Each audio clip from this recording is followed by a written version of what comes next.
Hello students. आज हम बात करेंगे लैंग्वेज यानी भाषा की। हमने जब डोमेन्स ऑफ कॉग्निटिव साइकोलॉजी पढ़े थे उस टाइम हमने एक डोमेन पढ़ा था लैंग्वेज का।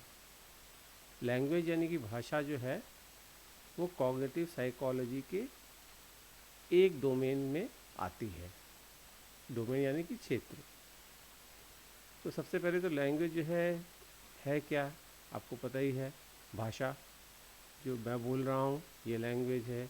आप भी कोई ना कोई भाषा बोलते होंगे हिंदी के अलावा, वो भी भाषा है। जैसे इंग्लिश है, पंजाबी है, कोई भी भाषा जो है जो बोलचाल में हम इस्तेमाल करते हैं वो लैंग्वेज हम कहते हैं। तो ये जो लैंग्वेज है, जैसा कि मैंने बताया, इसका जो है संबंध जो है कॉग्निशन से है। तो सबसे पहले हमको ये समझना पड़ेगा कि लैंग्वेज और कॉग्निशन में क्या संबंध है। तो वो हम एक एक करके देखते हैं। तो सबसे पहले जो लैंग्वेज का जो संबंध है वो है कि it is a unique kind of abstraction. Abstraction क्या है वो मैंने पहले बताया था, दोबारा और डिटेल में हम पढ़ लेते हैं। हम उस चीज़ को एब्स्ट्रैक्ट कहते हैं जिसे हम महसूस तो कर सकते हैं पर देख नहीं सकते हैं। जैसे मान लो मैंने कहा कि मैं खुश हूँ, तो अब मैं खुश हूँ ये मैं आपको बता तो सकता हूँ, महसूस भी कर सकता हूँ, लेकिन दिखा नहीं सकता हूँ। या आपने कहा कि मुझे खाना खा के बहुत अच्छा लगा, अब ये अच्छा जो लगा ये एब्स्ट्रैक्ट चीज़ है, इसको आप दिखा नहीं सकते हैं। या जैसे मैं कहूँ कि मैं कल आऊँगा, अब कल जो है ये एब्स्ट्रैक्ट चीज़ है। कल जो है मैं आपको दिखा नहीं सकता, लेकिन आपको महसूस होगा कि हाँ, जो आज के बाद जो समय आएगा जिसे आपने देखा नहीं है, ना कोई दिखा सकता है, उसे कल कहते हैं। तो लैंग्वेज और कॉग्निशन में एक बड़ा ये इम्पोर्टेंट कनेक्शन है कि लैंग्वेज हमको जो है एब्स्ट्रैक्शन की एबिलिटी देता है। ये हमको अमूर्त चीज़ों के बारे में बात करने के, सोचने के विषय में सक्षम बनाता है। दूसरा है कि लैंग्वेज जो है इंफॉर्मेशन प्रोसेसिंग और स्टोरेज का एक बहुत इम्पॉर्टेंट ज़रिया है। It's a very important means of information processing and storage. तो आपके मस्तिष्क में जो भी चीज़ें स्टोर हैं, whatever is there in your brain, वो सब किसी न किसी चिन्ह के जरिए, लैंग्वेज के जरिए स्टोर्ड है। आप जो भी शब्द बोलेंगे आपके दिमाग में वो किसी भाषा के रूप में स्टोर्ड होगा। जो भी इंफॉर्मेशन होगी वो किसी न किसी भाषा के रूप में स्टोर्ड होगी। और जब इंफॉर्मेशन की हम प्रोसेसिंग करते हैं, यानी कि एक फॉर्म से दूसरे फॉर्म में बदलते हैं, या एक इंफॉर्मेशन से किसी चीज़ का मतलब निकालते हैं, ये सब भी जो है भाषा के जरिए ही होता है। सो बिना भाषा के, बिना लैंग्वेज के इंफॉर्मेशन प्रोसेसिंग और स्टोरेज हम नहीं कर सकते हैं।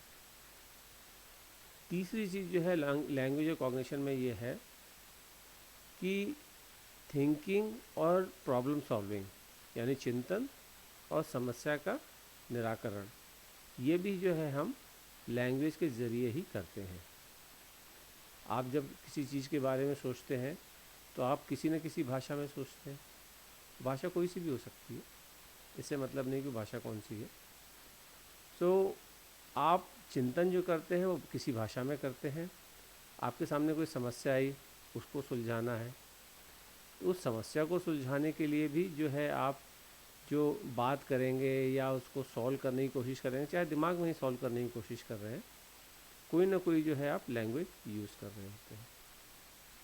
अगली चीज़ जो कम्युनिकेशन है, यानी विचारों का आदान प्रदान, ये विचारों का आदान प्रदान है, वार्तालाप है, ये सब जो है भाषा के ज़रिए ही होता है। बिना इसके हम कम्युनिकेशन नहीं करते हैं, चाहे वो सांकेतिक भाषा ही क्यों ना हो। सिंबल, जेस्चर्स, ऑब्जेक्ट्स, ये सब भाषा के ही रूप हैं। आपने जैसे ट्रैफिक लाइट रेड देखी, तो वहाँ पे तो कोई लैंग्वेज लिखी नहीं हुई है, लेकिन वो एक सिंबल है, वो एक साइन है कि अब आपको रुकना है। तो इस तरह से जो कम्युनिकेशन जो है वो भी लैंग्वेज के ज़रिए ही होता है। फिर है इंफॉर्मेशन एक्सचेंज, जो सूचनाओं का आदान प्रदान है। जो कोई भी चीज़ जो है आपको जो पता है वो किसी ने बताई है। जैसे मान लीजिए अभी जो मैं आपको पढ़ा रहा हूँ, तो ये इन्फॉर्मेशन मैं आपको जो दे रहा हूँ लैंग्वेज के बारे में, ये भाषा के ज़रिए ही दे रहा हूँ। या इवन आप बुक से भी पढ़ेंगे, उसमें भी कोई ना कोई भाषा ज़रूर होगी। जो हम रिसर्चेस वगैरह करते हैं, नई नई जो है इन्फॉर्मेशन जानकारियाँ इकट्ठी करते हैं और फिर उन जानकारियों को किसी तक पहुंचाते हैं, वो कैसे पहुंचाते हैं? लैंग्वेज के ज़रिए, चाहे वो लिखित हो या मौखिक हो, वेदर इट्स रिटन और verbal, we exchange information through language only. फिर छठी चीज़ जो है लैंग्वेज और कॉग्निशन का ये है कि लैंग्वेज से परसेप्शन बनता है। जो परसेप्शन हमने पहले पढ़ा हुआ है, इसको मैं फिर से रिपीट कर देता हूँ।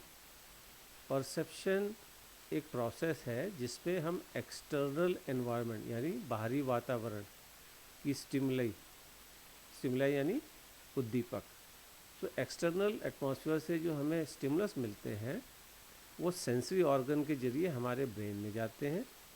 ब्रेन में उस इंफॉर्मेशन की प्रोसेसिंग होती है और उस प्रोसेसिंग होने के बाद में उसका कोई मीनिंग हमारा ब्रेन जो है हमको निकाल देता है कि इसका ये मीनिंग है, वो हमें परसेप्शन हम कहते हैं। तो जो भी स्टिमुलस हमको मिलता है उसका जब मीनिंग हमको समझ में आता है क्या है, तब हम परसेप्शन कहेंगे कि कंप्लीट हुआ। वो किसी भी तरह से हो सकता है। जैसे आप गर्मी में सड़क पे जाते हैं तो दूर जो है आप देखते हैं तो ऐसा लगता है कि सड़क पे पानी है, पानी होता नहीं है, लेकिन सड़क पे जो है ऐसे दूर से देखने से लगता है कि सड़क पे पानी है। इसको इंग्लिश में मिराज भी कहते हैं और हिंदी में मृगमरीचिका भी कहते हैं। तो वो जो आपको आभास हो रहा है, आपकी आंखें जो है कह रही हैं कि वह पानी है, यानी कि वो परसेप्शन हो रहा है पानी का। पानी है नहीं लेकिन परसेप्शन हो रहा है। जो स्टिमुलस आंखों से गया और ब्रेन में प्रोसेसिंग हुआ और ब्रेन ने कहा कि ये तो पानी है। इसी तरह से आपने कोई मान लीजिए साइन देखा, वो साइन देखा, वहाँ पे जो है लिखा है डेंजर, तो आपको ये मीनिंग निकल के आया कि मुझे यहाँ आगे नहीं जाना चाहिए, खतरा है। आपने अंधेरे में जो है एक रस्सी लटक रही है उसको देखा, हो सकता है आप उसको रस्सी समझें, हो सकता है आप उसको गलती से सांप भी समझें। दोनों ही केसेस में ये परसेप्शन ही है, चाहे आपने रस्सी समझा या सांप समझा, उसका मीनिंग क्या आपने निकाला। तो हमें जो सेंसरी जो इन्फॉर्मेशंस हैं उनका जो मीनिंग निकालते हैं उसको परसेप्शन कहते हैं। और वो जो हम मीनिंग निकालते हैं उसमें भी लैंग्वेज का रोल होता है। जैसे मान लीजिए अभी रस्सी और सांप वाला मैंने बोला, सांप आप जो किसी भी भाषा में आप कोई भी वर्ड ले लीजिए सांप के लिए हो सकता है, उसको डेंजरस माना जाता है, ख़तरनाक माना जाता है। तो अगर आपको परसेप्शन ये निकल के आया कि सांप, तो आप अलर्ट हो जाएंगे, दूर रहेंगे, नहीं जाएंगे वहाँ। और ये परसेप्शन निकल के आएगी तो रस्सी है, फिर तो कोई प्रॉब्लम ही नहीं है। आप उसको जो है रस्सी समझेंगे तो आगे जाएंगे, हटा देंगे या जो भी करेंगे उसके ऊपर से चले जाएंगे, कोई चिंता की बात ही नहीं। तो लैंग्वेज से जो है इतने सारे कॉग्निशन की चीज़ें अफेक्ट होती हैं। ये जो कॉग्निटिव साइकोलॉजी की हमने जो डोमेन्स पढ़े थे पहले, उसमें ये सारी चीज़ें थी। तो ये बिना लैंग्वेज के ये करना पॉसिबल नहीं हो सकता है हमारे लिए। आगे बढ़ते हैं। तो क्या क्या फैक्टर्स जो है लैंग्वेज को अफेक्ट करते हैं। तो सबसे पहली चीज़ जो है वो ये है, हमारा जो ब्रेन होता है। तो हमारा जो ब्रेन होता है वो लैंग्वेज को अफेक्ट करता है। अगर ब्रेन में कोई प्रॉब्लम है हमारे, तो फिर जो है भाषा पे अफेक्ट आएगा, लैंग्वेज पे अफेक्ट आएगा, डेफिनेटली आएगा। तो आप जो है अगर ब्रेन पे कोई डैमेज होगा, किसी तरह की लीजन होगा, लीजन यानी कि उस पर कोई चोट लग जाए, तो फिर हमारी लैंग्वेज पे असर आता है। दूसरा है न्यूरल पाथवेज। जो हमारे जो न्यूरॉन्स हैं ये आपस में कभी टच नहीं होते, लेकिन इनका आपस में केमिकल्स के जरिए, न्यूरोट्रांसमीटर के जरिए कनेक्शन होता है। तो अलग अलग न्यूरल पाथवेज जो है हमारी भाषा के लिए ज़रूरी होते हैं। जैसे कुछ मीनिंग के लिए ज़रूरी होते हैं, कुछ ग्रामर के लिए ज़रूरी होते हैं, कुछ प्रॉपर वर्ड के लिए ज़रूरी होते हैं, इस चीज़ के लिए क्या वर्ड है। तो वो न्यूरल पाथवेज अगर जो है अफेक्ट होंगे तो लैंग्वेज भी अफेक्ट होगी, ये डेफिनेट बात है। फिर एनवायरनमेंट, वातावरण का भी फ़र्क पड़ता है। आप जिस वातावरण में रहेंगे वैसी भाषा सीख जाएंगे। आप रशिया में रहेंगे तो रशियन सीख जाएंगे, इंडिया में रहेंगे तो जो भी इंडियन भाषाएं हैं, हिंदी तो सभी नॉर्मली सीखी जाते हैं, इंग्लिश भी सीखी जाते हैं। तो इस तरह से जो आपका एनवायरनमेंट है वो आपको क्या सिखा रहा है वो भी जो है आपकी भाषा पे असर डालेगा। तो चौथी चीज़ है एक्सपीरियंस। जैसे जैसे हमारी एज जो है बढ़ती जाती है, हमारी एक्सपीरियंस बढ़ता जाता है, वैसे वैसे हमारी लैंग्वेज चेंज होती जाती है। अगर आप एक 3 साल के बच्चे को किसी चीज़ के बारे में बोलते सुने और वही बात जो है एक बड़े इंसान को, 25-26 साल के इंसान को बोलते सुने उसी विषय के बारे में, ऑन द सेम टॉपिक, तो आपको उनकी भाषा में फ़र्क साफ नज़र आएगा कि ये किसी बच्चे ने बोला है, ये किसी बड़े ने बोला है। मैं सिर्फ आवाज़ की बात नहीं कर रहा हूँ, लैंग्वेज की बात कर रहा हूँ। अगली चीज़ जो फ़र्क डालती है लैंग्वेज, न्यूरोट्रांसमीटर्स। वो मैंने बताया था कि जो न्यूरॉन्स हैं वो आपस में कनेक्शन न्यूरोट्रांसमीटर के ज़रिए होता है, उसके ज़रिए वो कम्युनिकेट करते हैं।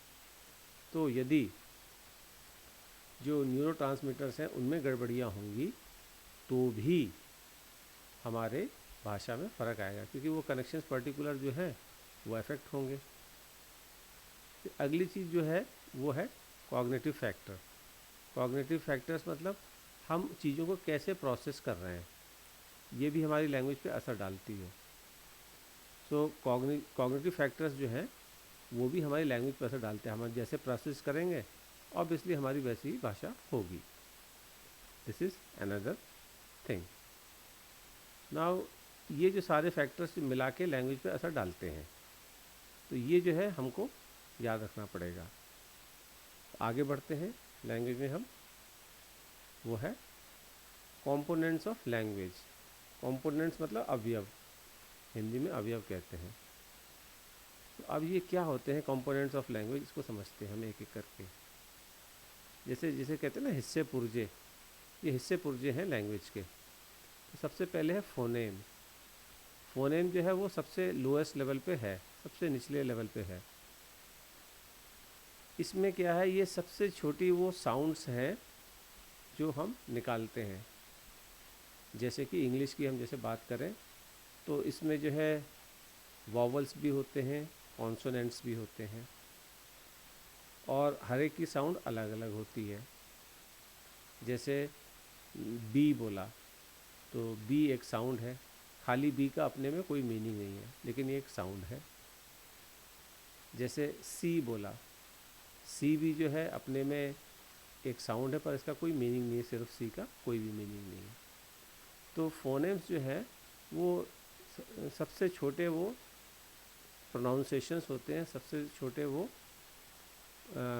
उच्चारण होते हैं जिनका कोई मीनिंग नहीं होता। हाँ, ये भी हो सकता है कि एक ही वर्ड का अलग अलग जगह अलग अलग उच्चारण हो। जैसे सी जो है वर्ड, कहीं पे जो है सी एच से जो है च होता है, कहीं सी एच से क होता है। तो ये च होगा कि क होगा ये भी फ़र्क हो सकता है, लेकिन आप इसका कोई मीनिंग फिर भी नहीं है, चाहे वो च हो या का हो। ऐसे ही जी जो है कहीं पे ग होता है, उसको प्रोनाउंस करते हैं, और कहीं जी जो है वो ज प्रोनाउंस होता है। डिपेंड करता है किस वर्ड के साथ में लग के हो रहा है। तो ये इनके उच्चारण अलग हो सकते हैं। तो ये जो सबसे लोएस्ट लेवल का जो प्रोनाउंसिएशन होता है वो फोनेम होता है, इसका कोई मीनिंग नहीं होता है। फिर आते हैं मॉर्फेम।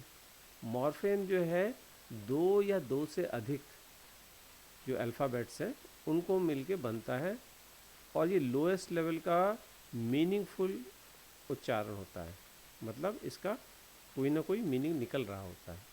फोनेम में कोई मीनिंग नहीं निकल रहा होता जैसे हमने बात करी, लेकिन मॉर्फेम में कुछ ना कुछ मीनिंग ज़रूर निकलेगा।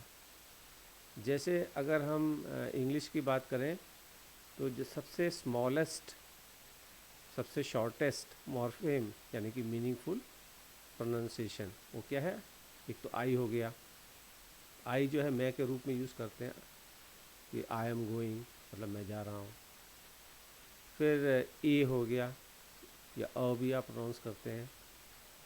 तो ये ए जो है बताता है कि सिर्फ एक ही चीज़ है, there is only single thing, meaning है इसका। फिर कहीं पे जो है हम वर्ड्स के आगे जो है ईडी लगा देते हैं।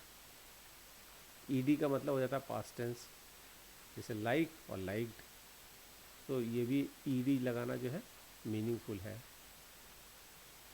फिर कुछ वर्ड होते हैं वो प्रीफिक्स या सफिक्स में, जैसे ईडी तो सफिक्स में लगता है, सफिक्स यानी कि बाद में लगने वाला, प्रीफिक्स यानी कि पहले लगने वाला।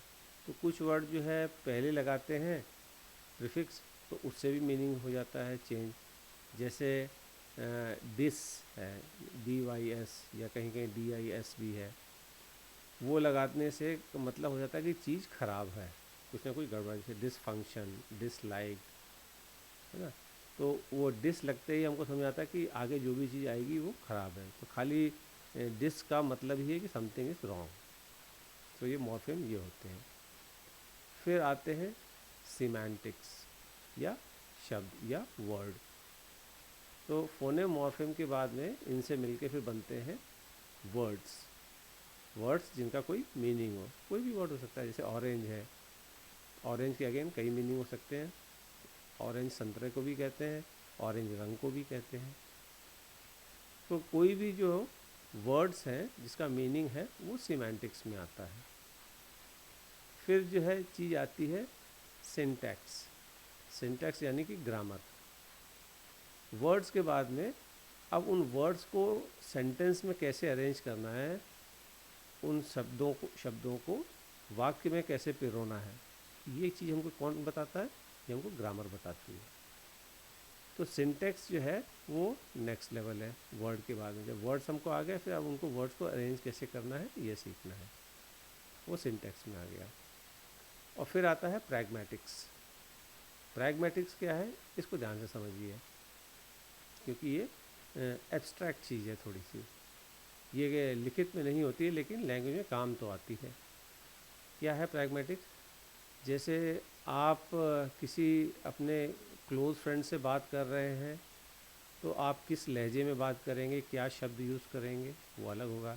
लेकिन आप अपने टीचर से बात कर रहे हैं, तो उस टोन में, उस लहजे में, या उन शब्दों का इस्तेमाल नहीं कर सकते हैं जो अपने फ्रेंड के साथ करते थे। टीचर से आप अलग तरीके से बात करेंगे।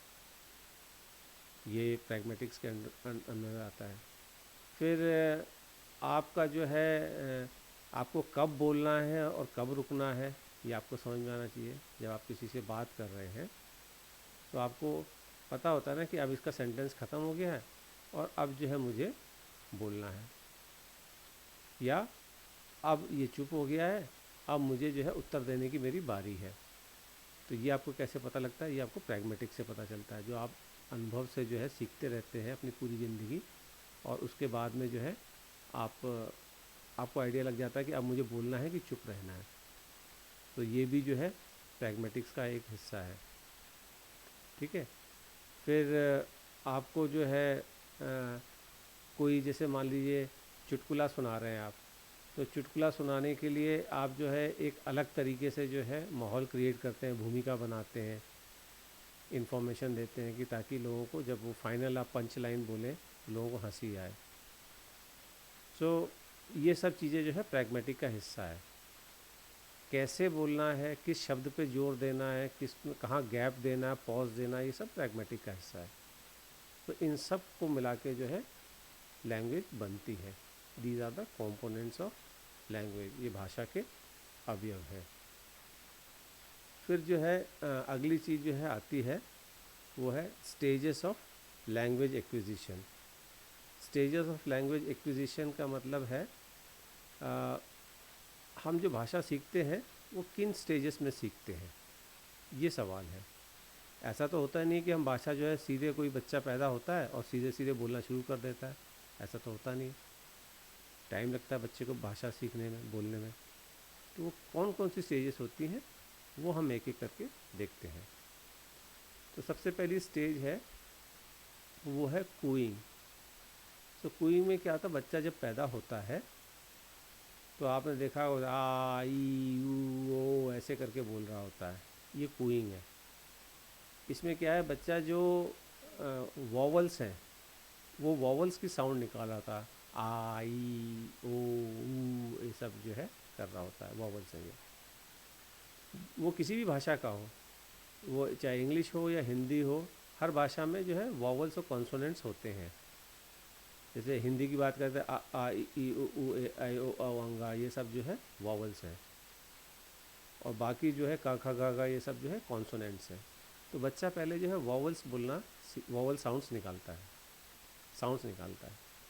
अच्छा, यहाँ पे एक ख़ास बात और है, जब बच्चा पैदा होता है, कुछ बच्चे ऐसे भी होते हैं जो पैदाइशी जो है बहरे होते हैं।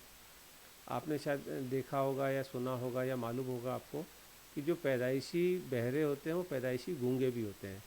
Those who are born deaf, they are also born dumb. मतलब गूंगे और बहरे दोनों होते हैं जो पैदाइशी होते हैं। लेकिन जब कूइंग वाली स्टेज चल रही होती है तो जो बहरे बच्चे हैं वो भी कूइंग कर रहे होते हैं। Those who are dumb, they are also, those who are deaf, they are also cooing. अभी वो गूंगापन उनमें आया नहीं होता है, दे आर जो वॉवल साउंड को निकाल रहे होते हैं। फिर नेक्स्ट स्टेज आती है बैबलिंग। बैबलिंग में क्या है, बच्चा दो कोई अल्फ़ाबेट्स मिला के और वो बोल रहा था, जैसे बा बा बा बा बा बा, मा मा मा मा मा, ऐसे जो है चा चा चा चा, ऐसे सब बोल रहा होता है। कोई से भी दो वो वर्ड होते हैं, लेकिन वॉवल और कॉन्सोनेंट अब मिला के बोल रहा होता है, वो साउंड निकाल रहा होता है।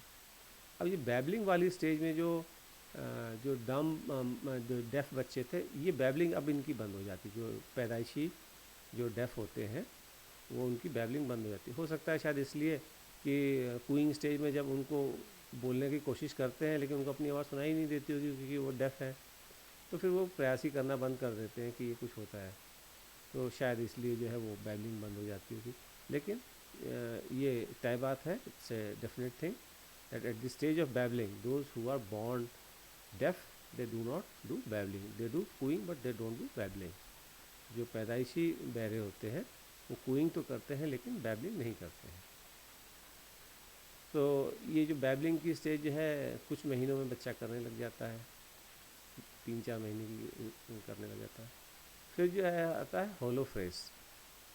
होलो फ्रेज जो है, इसमें जो है बच्चा सिंगल वर्ड बोलने लग जाता है, एक शब्द जो है कोई सा भी बोलने लग जाता है, एक एक शब्द करके बोलता है।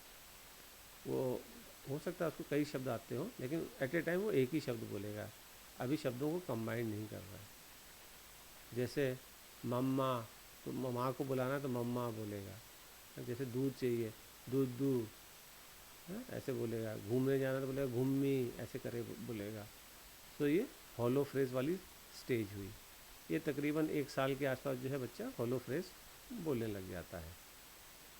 फिर इसके बाद में आती है टेलीग्राफिक स्पीच। टेलीग्राफिक स्पीच में क्या होता है, बच्चा 2 शब्दों को जोड़ के अपनी बात कहने की कोशिश करता है। जैसे उसको अपनी माँ से कहना है कि मम्मी मुझे दूध दे दो, तो वो ऐसे बोलेगा मम्मा दूध दू, ऐसे बोलेगा। या अपने फादर को बोलना है कि मुझे घुमाने ले चलो, तो बोलेगा पापा घूमी, ऐसे बोलेगा। या अपने भाई या बहन से किसी से बोलना है कि खेलो मेरे साथ में, दीदी खेलो, ऐसे बोलेगा। तो वो अपने जो है बात को 2 शब्दों में जोड़ के बोलने की कोशिश करता है। इसमें वो सब बीच में जो प्रपोजिशंस वगैरह वो नहीं लगाता है, ए एंड दी, ये सब जो है नहीं होता है। ये तकरीबन जो है वो 1.5 साल की एज में बोलने लग जाता है बच्चा। फिर जो है सिंपल सेंटेंसेस आते हैं। ये तकरीबन 3 साल की एज में बच्चा सिंपल सेंटेंसेस बोलने लग जाता है। वो 3-4-5 वर्ड के सेंटेंस में बोल रहा होता है बच्चा, लंबे सेंटेंस नहीं बोल रहा होता है। और बहुत ग्रामेटिकली जो है टफ़ सेंटेंसेस नहीं बोल रहा होता, सिंपल, बहुत सिंपल सेंटेंस बोल रहा होता है और छोटे सेंटेंसेस बोल रहा होता है। ये इस स्टेज में होता है सिंपल सेंटेंसेस वाले, तकरीबन 3 साल की एज तक हो जाता है। और फिर इसके बाद में आता है adult like sentences. Adult like sentences में जो है ये तकरीबन 10 साल की एज तक बच्चा जो है जैसे बड़े लोग बोलते हैं वैसे बोलना लग जाता है। तो बच्चे को जो है अब जो जैसे बिल्कुल बड़ों वाली जो चीज़ होती है वो उसको आ जाती है, कॉम्प्लेक्स सेंटेंसेस बोलना। अब उसको कोई दिक्कत नहीं होती जो कठिन जो है बातें बोलने में और समझने में। वो जो है डिफ़िकल्ट वाले जो है सेंटेंसेस बोल भी लेगा और समझ भी लेगा, जैसे बड़े बोलते हैं, कोई भी बड़ा बोलता है। तो उसके लिए कोई दिक्कत की बात अब नहीं रहती है। अब हम आगे बढ़ते हैं, हमारे पास आते हैं थ्योरीज ऑफ लैंग्वेज एक्विजिशन। तो लैंग्वेज जो हम हासिल करते हैं इसकी कई सारी थ्योरियाँ हैं। तो इन थ्योरीज़ के बारे में हम एक एक करके पढ़ते हैं। तो जो 4 सबसे प्रमुख थ्योरियाँ हैं, द 4 मेन थ्योरीज, उसके बारे में जो है हम एक एक करके पढ़ेंगे। तो सबसे पहले है बिहेवियरिस्ट थ्योरी। तो ये जो बिहेवियरिस्ट थ्योरी है ये B.F. स्किनर जो है इन्होंने दी थी।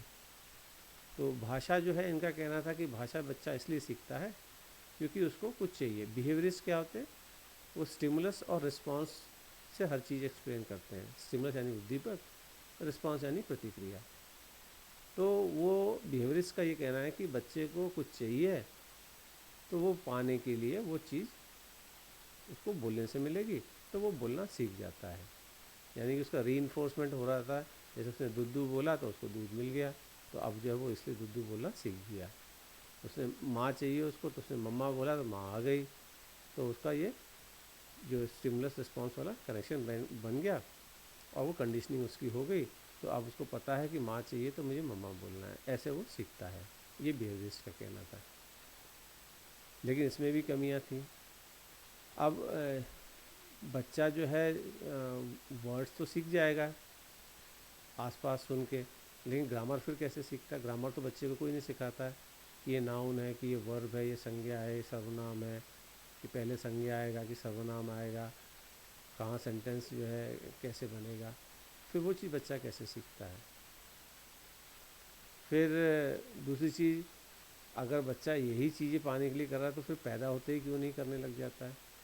बच्चा नॉर्मली जो है 1 साल के बाद ही बोलना शुरू करता है, तो वो तब तक क्यों नहीं सीखता फिर, अगर यही बात है तो ऐसे कुछ चीज़ें जो है उनका कोई एक्सप्लेनेशन बिहेवियरिस्ट थ्योरी में नहीं था।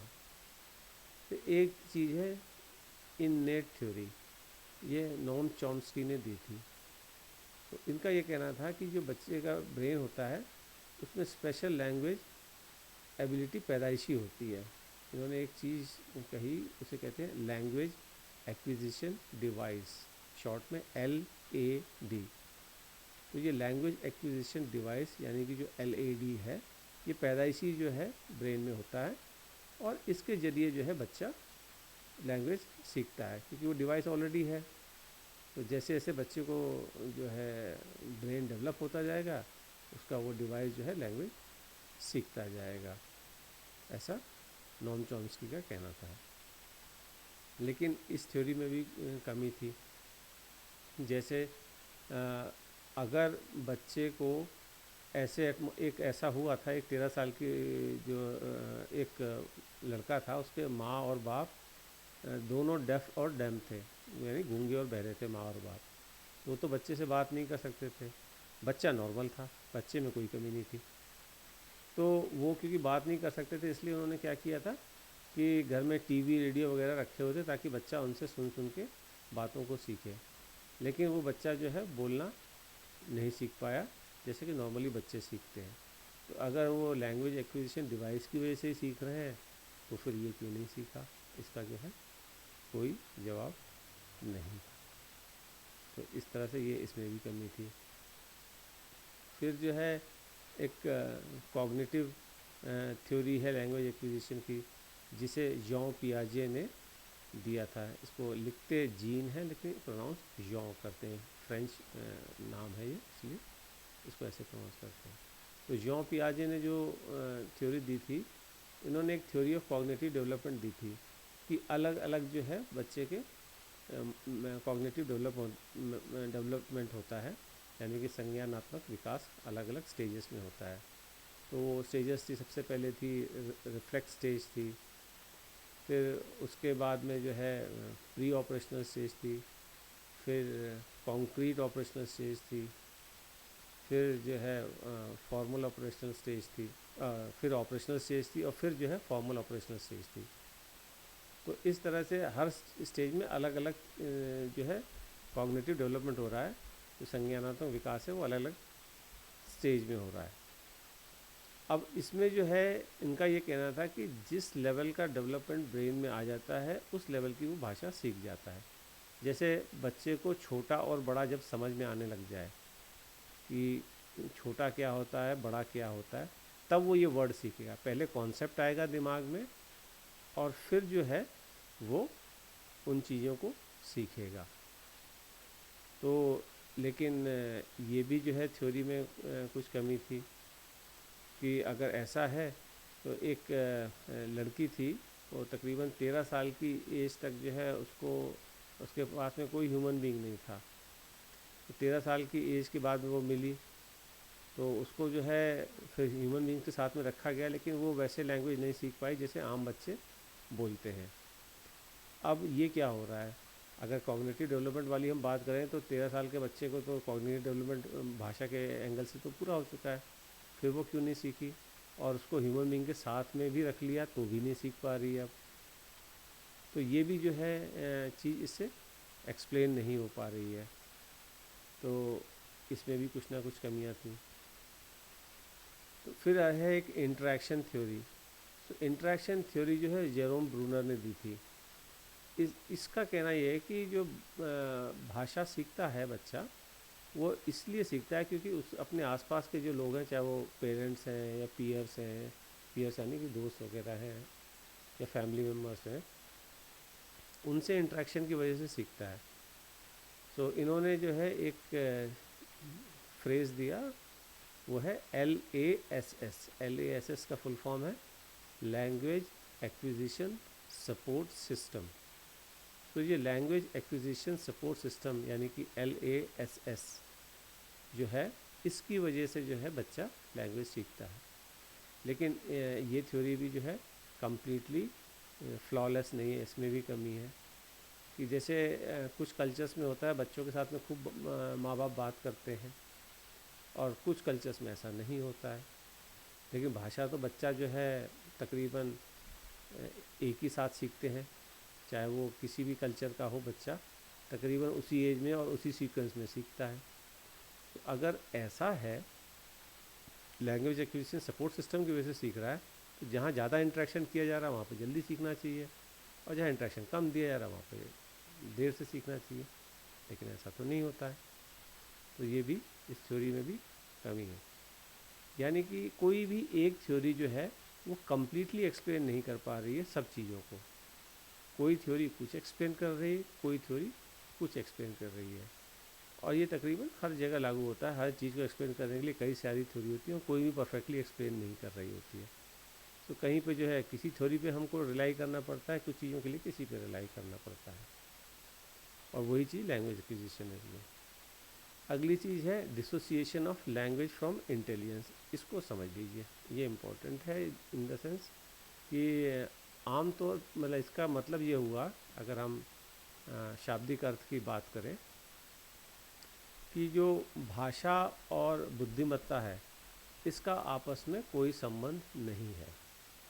There is no association of language with intelligence, या दूसरे तरीके से कहें, language is dissociated from intelligence. कैसे समझिए इसको? ऐसा नहीं है कि कोई बच्चा बहुत इंटेलिजेंट है तो वो बहुत जल्दी सीख जाएगा, और कोई बच्चा बहुत कम इंटेलिजेंट है तो वो बहुत देर से सीखेगा या सीखेगा ही नहीं, बहुत कम है क्योंकि उसकी इंटेलिजेंस। ऐसा नहीं है। कई ऐसे मेंटल डिसऑर्डर्स हैं जिसमें बच्चों को जो है पैदाइशी जो है मेंटल रिटार्डेशन होता है, उनकी जो आईक्यू बहुत कम होती है। जैसे हम बात करें ऑटिज़म तो नहीं, जो डाउन सिंड्रोम है, जैसे और भी कई सिंड्रोम्स हैं, उसमें जो है आईक्यू बच्चे की जो है 50 के आसपास होती है। मतलब इतनी कम होती है कि बच्चा जो है अपना फ़ीता बांधना भी, खुद जूते का फ़ीता बांधना भी नहीं सीख पाता है। लेकिन लैंग्वेज उसकी जो है कम्प्लीटली डेवलप्ड होती है, जैसे बड़े बोलते हैं वैसा बोल रहा होता है। तो लैंग्वेज और इंटेलिजेंस का आपस में कोई रिलेशन नहीं है, ये आपको हमेशा ध्यान रखना होगा। फिर अब हम बात करते हैं जो हमारे जो रिटन परसेप्शन है स्पीच का, और जो स्पीच का जो यानी मौखिक भाषा का जो परसेप्शन है, इसमें क्या फ़र्क है, ये हम समझने की कोशिश करते हैं। कि जब हम लिखा हुआ पढ़ते हैं या हम जो है सुनते हैं, तो उसके परसेप्शन में क्या अंतर है। परसेप्शन ने बोला कि जैसे मीनिंग जो निकालते हैं हम, तो सबसे पहला जो है रिटन परसेप्शन तो हम आइज़ के जरिए यानी आँखों के जरिए कर रहे हैं, और स्पीच का परसेप्शन जो है हम ईयर के जरिए, कान के जरिए कर रहे हैं। तो डिफरेंट सेंसरी ऑर्गन्स यूज़ हो रहे हैं, पहली बात। दूसरा है जब हम रिटन परसेप्शन कर रहे हैं, लिखी हुई चीज़ को पढ़ रहे हैं, तो रिपीटिशन पॉसिबल है, जितनी मर्जी बार हम उसको पढ़ लें, रिपीट बार बार पढ़ लें। लेकिन जब हम किसी की बात सुन रहे हैं, तो वो तो एक बार उसने जो बोल दिया वो बोल दिया, वो दोबारा उसको रिपीट हम नहीं कर सकते हैं। तो वो जो है रिपीटिशन पॉसिबल नहीं होता है। हम उससे कह के दोबारा बुलवा सकते हैं, लेकिन जो उसने दोबारा एक बार जो बोल दिया है, वो अपने आप दोबारा नहीं होगा। तो रिपीटिशन जो है, जैसे बार बार पढ़ रहे हैं रिटर्न में, ऐसे सुन बार बार अपने आप नहीं सकते हैं। अपनी मर्जी फिर सुन ली, अपनी मर्जी फिर सुन ली, ऐसा नहीं कर सकते। So repetition is not possible in speech perception. अगली चीज़ जो है, जो स्पीच परसेप्शन है उसमें एकॉस्टिक क्यूज़ होते हैं। एकॉस्टिक क्यूज़ मतलब किस टोन में बोला। जैसे किसी ने जो है आपको बोला इधर आइए, तो ये जो बोलने का जो लहजा है, ये टोन है, से आपको लगा कि बड़े इज्जत से बड़े प्यार से बोला। यही चीज़ जो है कोई हो सकता है गुस्से में बोले इधर आइए, तो आपको लगेगा कि ये तो गुस्से में है।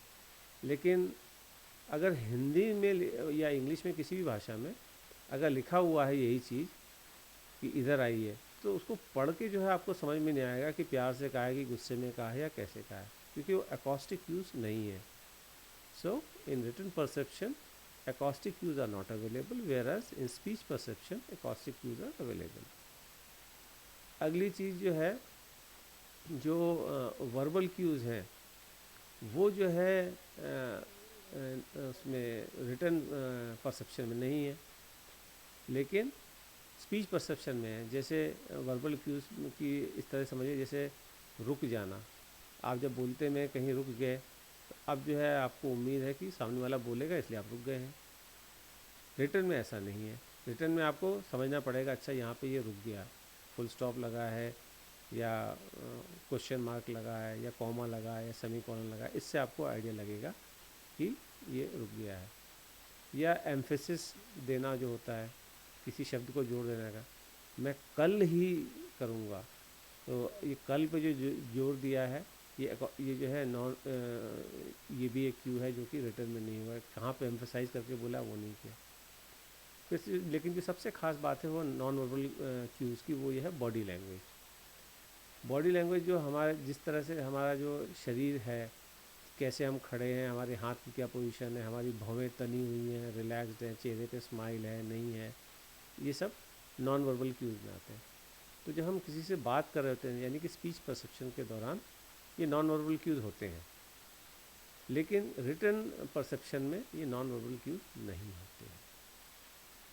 अगली चीज़ ये है कि जो रिटन परसेप्शन में समय आपके हाथ में है, आपको जितना समय लेना उतना समय लेके समझ लीजिए। आपको आधे घंटे पढ़ने के बाद में उसका मीनिंग समझने आता है, आधे घंटे बाद पढ़ लीजिए, आधे घंटे तक पढ़ते रहिए। लेकिन स्पीच परसेप्शन में ऐसा नहीं, जो आदमी जो बोल रहा है हमें तुरंत समझना है।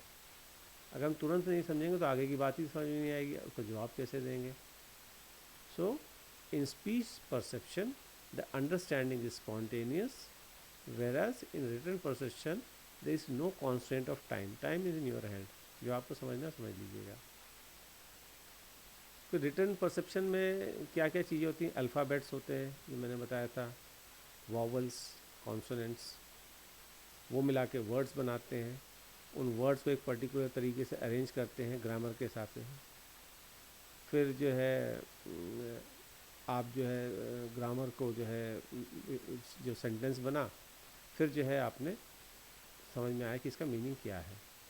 लेकिन जब आप सुन रहे होते हैं तब इस तरह से वॉवल और वर्ड और सेंटेंस और ग्रामर नहीं देख रहे, उस टाइम आप फोनेम, मॉर्फेम वर्ड और सेंटेंस के हिसाब से जो है, और प्रैग्मेटिक्स, ये सब के हिसाब से समझने की कोशिश कर रहे होते हैं। तो फोनेम मॉर्फेम जो है रिटन में नहीं होता है, लेकिन वर्बल में होता है। प्रैग्मेटिक्स रिटन में नहीं होता है, लेकिन स्पीच में होता है। तो ये कुछ एक की डिफरेंसेस थे रिटन परसेप्शन और वर्बल परसेप्शन में। अब एक जो है साइकोलॉजिस्ट हुए हैं बार्टले।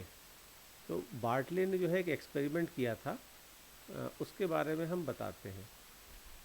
तो बार्टले की एक स्कीमा थ्योरी थी। इसको स्कीमा को पहले समझ लीजिए कि स्कीमा क्या होता है। जैसे मैंने बोला कि एक स्कूल का बच्चा या स्कूल का स्टूडेंट, बच्चा नहीं भी बोला, मैंने बोला स्कूल का स्टूडेंट। तो अब मैंने स्कूल का स्टूडेंट बोला, तो आपके दिमाग में कैसी छवि आई होगी, कैसी जो है फ़ोटो आई होगी कि एक कोई यंग बच्चा होगा और वो स्कूल की यूनिफॉर्म पहने होगा, बस्ता होगा उसके पास में, है ना, और वो स्कूल से आ रहा होगा या जा रहा होगा। अब ये जो आपके दिमाग, मैंने तो नहीं बताया कि उसके क्या पहना, उसने क्या नहीं पहना, उसकी एज क्या है, मैंने स्कूल का खाली स्टूडेंट बोला और बाकी चीज़ें आपके दिमाग में चित्र में आ गई, फ़ोटो बन गया उसका दिमाग में। तो ये कैसे हुआ? ये स्कीमा थ्योरी की वजह से हुआ। जो भी चीज़ें जानते हैं, हम जो भी चीज़ें करते हैं लाइफ में, जो भी हमने देखा है आज तक, एक्सपीरियंस किया है, हर चीज़ का एक स्कीमा है हमारे दिमाग में। जैसे मैंने बोला कि हमने रेस्टोरेंट में आज खाना खाया, तो अब मेरे बिना कहे आपको दिमाग में कल्पना आ गई कि हम किसी ऐसी जगह गए होंगे, यहाँ पे काफ़ी टेबल चेयर्स वगैरह होंगी, खाने को सर्व करने के लिए लोग होंगे, तो मेन्यू पड़ा होगा, उस मेन्यू को देख के हमने ऑर्डर दिया होगा, फिर खाना आया होगा, फिर हमने खाना खा के जो है उसका बिल का पेमेंट किया होगा और फिर आए होंगे। ये सब बातें बिना कहे ही आपको समझ में आ रही हैं, क्योंकि आपके दिमाग में एक रेस्टोरेंट का स्कीमा है कि वहाँ जाके कैसे खाया जाता है। तो हर चीज़ जो है हम स्कीमा से समझते हैं, और ये स्कीमा हमको जो है अपने आसपास जो वातावरण है उससे मिलता है, एनवायरनमेंट से मिलता है। हम जिस एनवायरनमेंट में रहते हैं वैसा हमारा स्कीमा बनता है। जैसे मैंने बोला कि मैं शादी में गया, तो अब वो शादी जो है, इसका भी स्कीमा आपके दिमाग में है। डिपेंड करता है कि आपका कल्चर क्या है, आपके यहाँ शादी कैसे होती है, या आपने कैसी शादियाँ देखी हैं, तो उसके हिसाब से आपके दिमाग में बन रहा है कि शादी में ऐसा ऐसा हुआ होगा, लड़के ने ये पहना होगा, लड़की ने ये पहना होगा, वहाँ पर ये सब रिवाज हो रहे होंगे। जो आपके दिमाग में आ रहे हैं वो आपका स्कीमा है। हर एक के सेम नहीं आ रहा होगा कि हर एक जो है शादी का कॉन्सेप्ट सेम आ रहा हो, अपने अपने कल्चर के हिसाब से सब सोच रहे होंगे। तो ये स्कीमा थ्योरी है। अब इस स्कीमा थ्योरी को की बेसिस पे उसने एक एक्सपेरिमेंट किया था 1932 में। तो इस एक्सपेरिमेंट में उसने क्या किया था, एक कहानी जो है लोगों को सुनाई थी, एक फोकलोर जिसे कहते हैं ना, लोक कथा। तो वो फोकलोर का नाम था वॉर ऑफ द घोस्ट। तो वॉर ऑफ द घोस्ट जो है वो स्टोरी सुनाई थी। वो लोक कथा कहाँ की थी? कैनेडियन इंडियंस की थी, जो कनाडा के मूल निवासी हैं उनकी कहानी थी, उनकी जो लोक कथा थी। और सुनाई किसको थी? एडवर्डियन इंग्लिश पार्टिसिपेंट्स को, मतलब जो इंग्लैंड के लोग थे उनको सुनाई थी, यानी कि अलग कल्चर के लोगों को सुनाई वो स्टोरी। और स्टोरी सुनाने के बाद में उनसे वो स्टोरी रिपीट करने को बोला गया, तो वो सुन के उन्होंने उस टाइम तो रिपीट कर दी। फिर वही स्टोरी फिर उन्होंने लगभग 10 दिन बाद जैसे बोला कि फिर रिपीट करो। तो अब वो एग्जैक्टली वैसे रिपीट नहीं कर रहे थे, अब उसमें जो है वो थोड़े थोड़े जो चीज़ें वो भूल गए थे वो अपने स्कीमा उस स्टोरी में डाल रहे थे, और जितना समय के बाद में ज़्यादा पूछ रहे थे उतना ज़्यादा स्कीमा चेंज हो रहे थे। जैसे एक चीज़ होती कैनो। कैनो जो है एक बोट की जैसी चीज़ होती है, वो ऊपर से कवर्ड होती है पूरी, उसमें बस आदमी का जो है पैर पूरा अंदर जाता है, इतना गोल सा छेद टाइप का होता है कि आदमी का पैर अंदर चले जाए, और उसमें जो है बैठ के आदमी उसको चलाता है चप्पू से। तो वो बोट एग्जैक्टली उसका नाम नहीं है, उसको कैनो कहते हैं। तैरती ज़रूर है लेकिन उसका नाम कैनो है। तो अब वो उस कहानी में जहाँ कैनो यूज़ किया था, तो उन्होंने जब वो कैनो की जो है बात बताने लगे, काफ़ी समय बाद जो स्टोरी रिपीट कर रहे हैं, तो कैनो की जगह वो बोट यूज़ कर रहे हैं, क्योंकि उनका स्कीमा बोट का है, कैनो का नहीं है। अब जैसे वहाँ पे मान लीजिए स्टोरी में ये था कि कबीले का जो सरदार था और उसकी बेटी, ये स्टोरी में था मान लो। तो अब ये कबीले का सरदार और उसकी बेटी का जो स्कीमा है ये उनके दिमाग में नहीं था। तो अब वो अगर स्कीमा जो है उनके दिमाग में नहीं, तो वो स्टोरी सुनाएंगे तो उसमें वो क्या बोलेंगे कि जो उनका स्कीमा, जैसे कि प्रिंस, किंग और प्रिंसेस, या राजा और राजकुमारी बोल दिया, क्योंकि ये स्कीमा उनके दिमाग में है। तो इस तरह से जो हम चीज़ें अपने दिमाग में स्टोर करते हैं या समझते भी हैं, वो अपने स्कीमा के हिसाब से समझते हैं। तो ये बार्टले का जो है एक्सपेरिमेंट था स्कीमा थ्योरी के बेसिस पे। तो हम आगे बढ़ते हैं,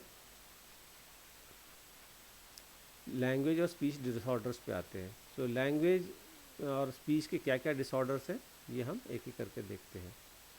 तो सबसे पहले जो है वो आता है एफासिया आता है। अफासिया क्या है इसको समझते हैं सबसे पहले। अफासिया जो है वो लैंग्वेज की कोई प्रॉब्लम है, किसी भी तरह की हो सकती है, अभी हम डिस्कस करेंगे।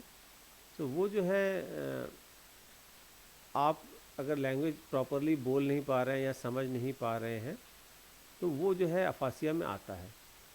अब हमारे जो है मेनली दो तरीके के अफासिया हम पढ़ेंगे अपने इसमें। वो क्या है, एक है ब्रोकास अफासिया और एक है वर्निकेस अफासिया। जैसा कि नाम से ये दोनों एक उन लोगों के नाम है जिन्होंने इस स्पीच डिसऑर्डर को ढूंढा था। एक ब्रोका था, तो ब्रोका के नाम पे ब्रोका अफासिया हो गया। जिन्होंने वर्निके ने जो अफासिया ढूंढा यानी कि स्पीच डिसऑर्डर, तो वो वर्निके के नाम पे हो गया। अब में डिफरेंस क्या है एक एक करके पढ़ते हैं और ये क्या है। तो सबसे पहले ब्रोकास अफासिया जो है ब्रेन में जो एक हिस्सा होता है ब्रोकास एरिया, उसमें डैमेज या प्रॉब्लम की वजह से होता है। और वर्निकेज अफासिया जो वर्निकेज एरिया है ब्रेन में एक होता है वर्निकेज एरिया, उसमें प्रॉब्लम की वजह से होता है। फिर जो ब्रोकास अफासिया में जो है प्री मोटर एरिया जो होता है ब्रेन का वो डैमेज होता है। प्री मोटर एरिया जो हमारे मसल्स को कंट्रोल करने में हमको मदद देता है। और जो वर्निकेस अफासिया उसमें लेफ़्ट टेम्पोरल लोब में डैमेज होता है। फिर जो ब्रोकास एरिया है इसमें स्पीच प्रोडक्शन में प्रॉब्लम होती है, यानी कि बोलने में समस्या आती है। लेकिन वर्निकेस अफासिया में स्पीच प्रोडक्शन में कोई प्रॉब्लम नहीं आती है, स्पीच बोलने में कोई दिक्कत नहीं है। ब्रोकास अफासिया में जो आदमी को जो राइट वर्ड्स हैं वो ढूंढने में प्रॉब्लम आ रही होती है। कोई पर्टिकुलर शब्द है वो उसको याद नहीं आ रहा होगा, उसको दिमाग पे जोर डाल रहा होगा। और वर्निकेस अफासिया में क्या है, वो ऊट पटांग वर्ड खुद अपने से बना रहा होगा, फ्लुएंटली बोल रहा होगा, उसको वर्ड जो है मैन्युफैक्चर खुद कर रहा होगा, लेकिन वो फ्लुएंट बोल रहा होगा। और जो हमने अभी पढ़ा था कि ब्रोकास एरिया में जो प्री मोटर एरिया है वो डैमेज होता है, तो उसकी वजह से ही बोलने में भी प्रॉब्लम आती है कि जो मोटर कंट्रोल जब ठीक नहीं होगा तो प्रॉब्लम आएगी। और उसको राइट वर्ड नहीं मिल रहे इसलिए एक्सेसिव पॉजेज भी होते हैं, यानी कि बहुत रुक रुक के बोला, अटक अटक के बोल रहा होता है। लेकिन वर्निकेज एरिया में जो है इसकी कोई प्रॉब्लम नहीं, बहुत फ्लुएंटली बोल रहा होता आदमी, हालांकि वो मीनिंगलेस वर्ड्स बोल रहा होगा वो बात अलग है, लेकिन फ्लुएंट बोल रहा होगा। ब्रोकास एरिया में डैमेज होने से सिंटैक्टिकली इनकरेक्ट स्पीच होगी, यानी कि ग्रामेटिकली इनकरेक्ट होगी। वर्निकेज एरिया में जो है डैमेज होने से जो ग्रामेटिकली जो है स्पीच करेक्ट होगी, हालांकि मीनिंग उसका नहीं निकल रहा होगा लेकिन ग्रामर सही होगा। जैसे that was the pumpkin farthest from my mind, अब ये ग्रामेटिकली तो करेक्ट है लेकिन मीनिंगलेस है। या he was the sprulish from my scrulish area, अब ये प्रूलिश और स्क्रूलिश जो है कोई वर्ड ही नहीं होते हैं इंग्लिश में, लेकिन फ्लुएंटली बोल दिया। तो इस टाइप के जो है वर्निकेज एरिया में सेंटेंस आदमी बोलता है। जो अगेन अब अंडरस्टैंडिंग की जहाँ तक बात है, तो ब्रोकाज एरिया में मोर और लेस अंडरस्टैंडिंग में प्रॉब्लम नहीं होती है, थोड़ी सी होती है वो अभी बताऊंगा मैं। अंडरस्टैंडिंग में प्रॉब्लम नहीं होती है ज़्यादा, लेकिन वर्निकेज अफासिया में समझने में प्रॉब्लम आती है। जैसे आप उससे जो बात करेंगे वो समझ नहीं पाएगा, प्रॉब्लम आएगी उसको समझने में। ब्रोकाज एरिया में आमतौर पे उसको बात समझ में आएगी, लेकिन कुछ चीज़ें जो हैं उसको समझ में नहीं आएंगी। कौन सी चीज़ें जो यूजुअली होती नहीं है हमारे आसपास, अगर वैसी कोई बात करेंगे तो समझ नहीं पाएगा। जैसे ये बोलें कि he is having blue bicycle, उसके पास नीली साइकिल है, ये तो समझ जाएगा ब्रोकास एरिया वाला। लेकिन अगर मैं बोलूँ कि हिज डॉग इज़ ब्लू, अब क्योंकि डॉग का कलर ब्लू तो होता नहीं है, तो ये बात उसको समझ में नहीं आएगी कि ये कैसे। या जैसे ये बोला कि the dog bytes the man, ये तो समझ में आ जाएगा ब्रोकास एरिया में डैमेज है कि डॉग ने आदमी को काट लिया। लेकिन अगर ये बोले कि मैन बाइट्स द डॉग, तो ये उसको समझ में नहीं आएगा, क्योंकि डॉग को तो आदमी काटता नहीं है, नॉर्मली होता ही नहीं है लाइफ में, तो आसपास जो उसने कोई देखा नहीं, तो ये चीज़, इस टाइप की चीज़ें उसको समझने में प्रॉब्लम आती है। अदरवाइज़ नॉर्मल चीज़ें वो सब समझ लेता है ब्रोकास एरिया डैमेज में। लेकिन वर्निकेज एरिया में इन जनरल ही उसको प्रॉब्लम आ रही होती है नॉर्मल चीज़ों को भी समझने में।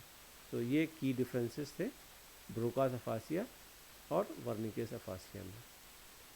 फिर आगे आते हैं डिसलेक्सिया पे। तो डिसलेक्सिया जो है, सबसे पहले हम समझते हैं कि डिसलेक्सिया क्या है। ये जो है एक तरह का डिसऑर्डर है, लेकिन ये डिसऑर्डर कब हम कहेंगे, इसकी कुछ कंडीशंस है। एक तो कंडीशन ये है कि बच्चा जो है उसको नॉर्मल स्कूलिंग उसको मिली हुई हो, जैसे सबको मिलती है ऐसे उसको स्कूलिंग मिली हुई हो। फिर उसको जो है जैसे पढ़ाया जाना चाहिए वैसे पढ़ाया गया हो सही तरीके से, हर चीज़ जैसे जो बच्चे के साथ होती है वो हो रही हो नॉर्मल। लेकिन उसके बाद में जो है उसको या लिखने में या पढ़ने में या इवन रीडिंग में या किसी भी कैलकुलेशन में इस टाइप की प्रॉब्लम आ रही है, सिखाने पे भी नहीं सीख पा रहा है, तब हम कहेंगे कि डिसलेक्सिया है। और ये ध्यान रखिएगा कि डिसलेक्सिया जो है वो ये नहीं है कि कोई उसके ब्रेन में डैमेज है या मेंटल रिटार्डेशन है, मानसिक रूप से विक्षिप्त है या उसकी इंटेलिजेंस कम है इस वजह से है, नहीं, ऐसा नहीं है। डिसलेक्सिया इनमें से किसी रीजंस की वजह से नहीं होता कि उसके ब्रेन में कोई डैमेज है या उसका इंटेलिजेंस कम है या मेंटली रिटार्डेड है, ये सब डिसलेक्सिया के रीज़न नहीं है। मतलब ब्रेन भी ठीक है, सब कुछ ठीक है, पढ़ाया भी जा रहा है ठीक, वातावरण भी ठीक है, फिर भी वो नहीं सीख पा रहा है, तब हम कहेंगे कि डिसलेक्सिया है। अब डिसलेक्सिया जो है होता क्यों है इसको समझते हैं। तो सबसे पहले जो डिसलेक्सिया का रीज़न ये है कि जो हमने जब परसेप्शन पढ़ा था तो उसमें था कि जो स्टिमुलस हमको वातावरण से मिलता है वो स्टिमुलस जो है ब्रेन में जाके मीनिंग निकलता है उसका। तो हम जब डिसलेक्सिया की बात करते हैं तो इसमें जो है हमारा ब्रेन जो है, जो हमको स्टिमुलस मिल रहा है आईज से या ईयर से भी हो सकता है, वो स्टिमुलस जो मिल रहा है उसका मीनिंग नहीं निकाल पा रहा है, उन इमेजेस को या उन साउंड्स को कोई मीनिंगफुल चीज़ में ट्रांसलेट नहीं कर पा रहा है, तब जो है ये प्रॉब्लम आती है। तब हो ये डिसलेक्सिया का एक रीज़न है। अभी डिसलेक्सिया जो है इसकी सीवियरिटी जो है डिपेंड करती है, ये माइल्ड भी हो सकता है, मॉडरेट भी हो सकता है, सीवियर भी हो सकता है, डिपेंड करता है। और ये आमतौर पे जो है लड़कों में ज़्यादा पाया जाता है, लड़कियों के कंपैरिजन में। और इसका अगर टाइम से डिटेक्ट हो जाए और जो लैंग्वेज या डिसलेक्सिया के जो स्पेशलिस्ट हैं उनके पास में ले जाके ट्रीटमेंट कराया जाए तो ये ठीक भी हो जाता है कई केसेस में। डिपेंड करता है कितनी सीवियरिटी है, और ये ठीक भी हो सकता है। कई ऐसे एग्जाम्पल हैं जो बहुत बड़े बड़े साइंटिस्ट वगैरह बने डिसलेक्सिया होने के बावजूद। तो ये कोई मेंटल डिसऑर्डर नहीं है, ये बस ब्रेन की इनएबिलिटी है कि जो इमेजेस या साउंड्स है उसको कन्वर्ट नहीं कर पा रहा है। अब ये डिसलेक्सिया कितने तरीके के होते हैं ये हम समझते हैं। तो डिसलेक्सिया जो है कई तरीके का हो सकता है। जैसे हम बात करें, विजुअल भी हो सकता है। विजुअल मतलब जो दिखाई देने वाली जो चीज़ें हैं, जैसे अगर हम उसको पढ़ने के लिए कुछ बोलें तो उसको अक्षर जो ऐसे उड़ते हुए दिखाई देंगे हवा में, इसलिए वो नहीं पढ़ पा रहा होगा। दिखाई तो दे रहे होंगे लेकिन वो एक साथ नहीं दिखाई दे रहे होंगे, कोई इधर भाग रहा है कोई उधर भाग रहा है, तो वो वर्ड बना ही नहीं पा रहा है। जब वर्ड ही नहीं बना पाएगा तो वो उच्चारण कैसे करेगा, प्रोनाउंस कैसे करेगा। या ऑडिटरी भी हो सकता है डिसलेक्सिया, साउंड्स तो जा रही हैं कान में लेकिन वो जो है सारे जो साउंड्स है वो मिक्स हो जा रही हैं। जैसे हम फोनेम मॉर्फेम, वर्ड अलग अलग सुन के कंबाइन करते हैं और फिर उसका मीनिंग निकालते हैं। तो इनको वो सारी साउंड जो है सब मिक्स सुनाई दे रही होती हैं, इसकी वजह से जो वो मीनिंग नहीं निकाल पा रहे होते। तो ये ऑडिटरी भी हो सकता है। फिर एक डिस्ग्राफिया होता है। डिस्ग्राफिया में क्या है कि वो मोटर कंट्रोल उसका प्रॉपर नहीं होता है। जैसे पेंसिल या पेन को पकड़ के उसके जो चाह रहा है लिखना सही, देख रहा है कि मुझे ऐसा लिखना है, उसको मालूम है सही लिखना, लेकिन वो कंट्रोल नहीं कर पा रहा है उसको। तो वो करेक्ट कंट्रोल की वजह से वो लिख नहीं पाएगा। तो ये डिस्ग्राफिया हुआ। और फिर एक होता है डिस्कैल्कुलिया। डिस्कैल्कुलिया में क्या है कि उसको कोई पर्टिकुलर लिखने पढ़ने में प्रॉब्लम नहीं आ रही है, लेकिन मैथमेटिक्स में प्रॉब्लम आएगी। जहाँ जो है नंबर्स हैं उसमें प्रॉब्लम नहीं, नंबर्स है उसमें प्रॉब्लम होगी, अल्फ़ाबेट्स में प्रॉब्लम नहीं होगी, नंबर्स में प्रॉब्लम होगी। सो उसे डिस्कैल्कुलिया कहते हैं। सो ये 4 तरह के जो है डिसलेक्सिया मेन है। सो इसी के साथ ही मेरा ये लेक्चर ख़त्म होता है। उम्मीद है आप लोगों को अच्छा लगा होगा और काम का लगा होगा। मिलते हैं फिर हम किसी अगले लेक्चर के साथ में। तब तक खुश रहिए, हंसते रहिए, मुस्कुराते रहिए। See you soon with more lectures. Thank you very much. God bless you.